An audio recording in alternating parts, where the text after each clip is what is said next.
นี่ปลาดงพงไผ่อยู่ประเทศแคนาดาเด้อนี่นะเด้อปลาดงพงไผ่พาลูกสาวมายางอันนี้ลูกสาวละพาลูกสาวละมายางอันกับลูกสาวผู้ใหญ่โอ้นี่ปลาดงพงไผ่อยู่แคนาดาอยู่รัฐบริติชโคลัมเบียต้นไม้ต้นใดต้นบางไงต้นอันนี้แล้วเขาว่าต้นไม้ปีคนสูงเสียดฟ้าต้นบักไงบักไงพาลูกสาวมายางลิ้นน้ำตกตาดอยู่กนเดนเอียภาคมีทางวีวอล์กวียาง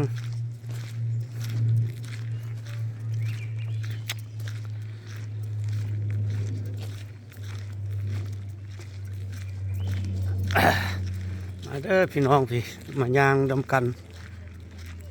ปลาเลิกดงหน้าปลาใหญ่ดงเลิกอันก้อนหินใหญ่อยู่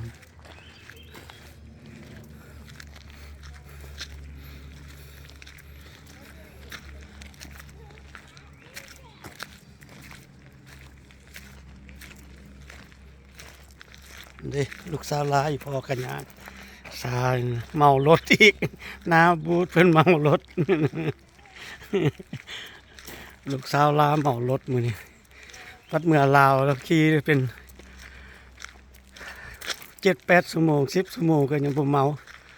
บัดนี้ขี่มา30 นาทีแล้วเมารถ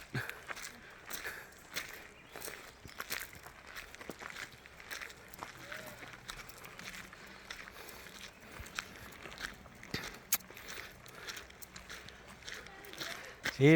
ก็ไม้เป็นคนอยู่ประเทศนี้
I'm gonna take really what.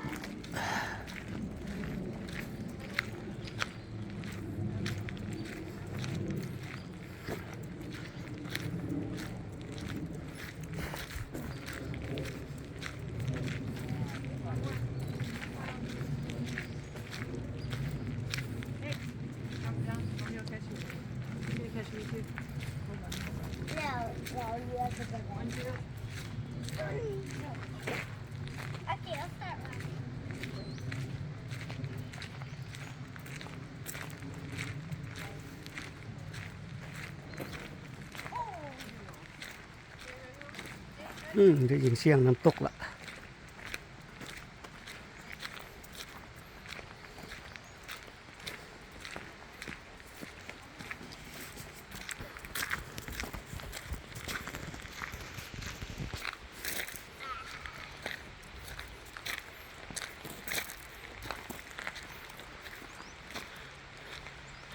Yeah, this mushroom they can eat it. Yeah,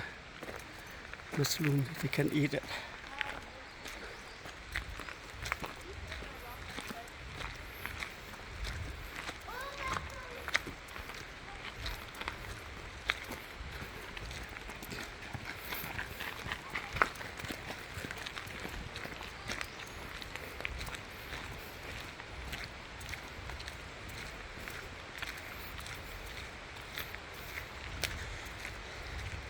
เห็นบ่ต้นไม้ประเทศแคนาดาต้นใหญ่ต้นสูงลำดัวลำงาม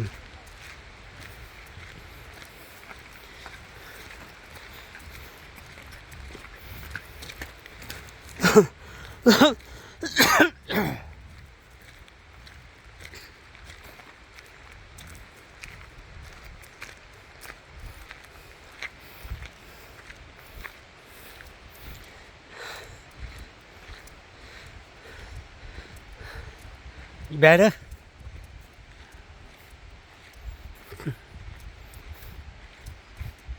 ก็รันup run up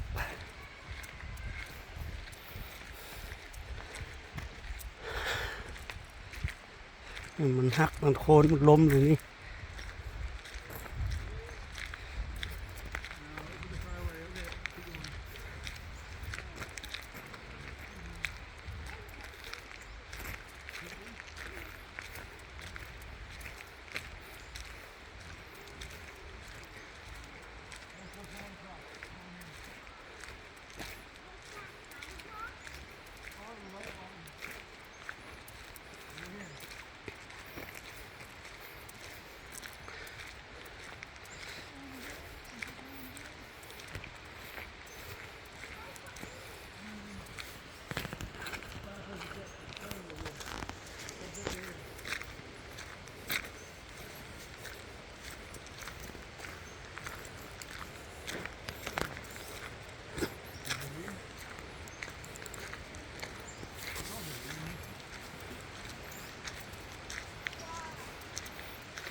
คือไอ้ยายยางไปหมดละวับไปหมดละ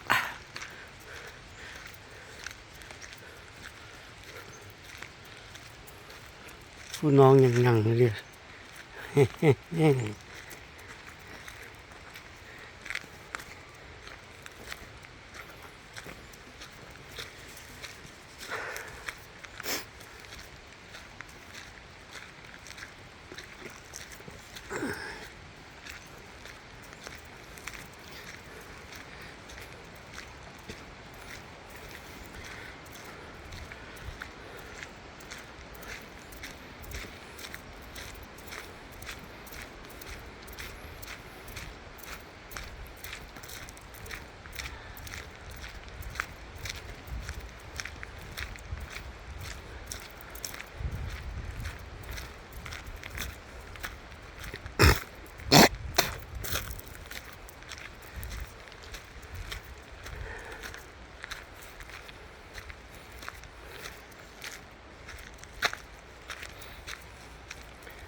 มักไข่ปลา